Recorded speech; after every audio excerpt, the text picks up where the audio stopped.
After 10 years together, Claude Stevens and I were finally ending our long-distance relationship with an engagement. At the ceremony, his secretary swept her gaze over me from head to toe, a smile playing at the corners of her lips. "So you're the one from those overseas adult sites, aren't you? A different leading man in every video." She tilted her head, eyes glittering. "This is our first time meeting in person, but I have to say, your figure looks awfully familiar."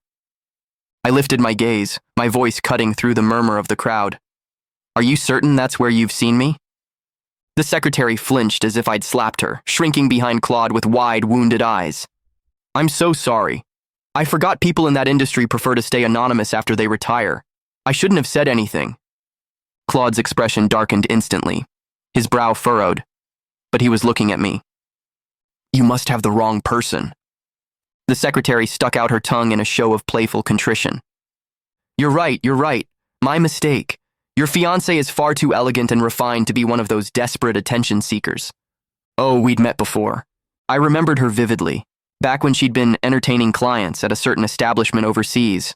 A workplace injury had landed her in my hospital. I was the one who'd stitched her up.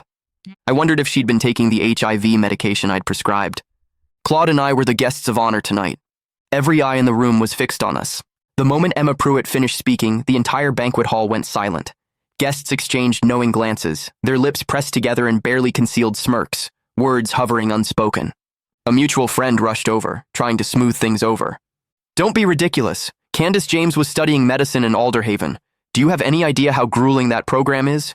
She barely had time to sleep, let alone do that." Emma's glossy lips, painted in that trendy, innocent yet seductive style, curved into a pout. "But isn't that exactly the type? All those stressed-out intellectuals blowing off steam with hookups?" She shrugged delicately.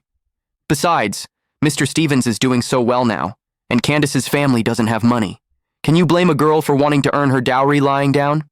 I set my champagne flute on the table with a sharp crack, closing the distance between us. "If you're going to make accusations," I said, my voice low and razor-edged, "you'd better have proof. Otherwise, I will sue."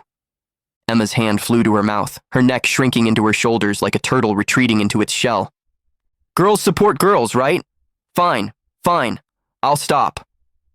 Claude stepped between us, gripping my arm hard enough to bruise as he pulled me back. He positioned himself in front of Emma, shielding her.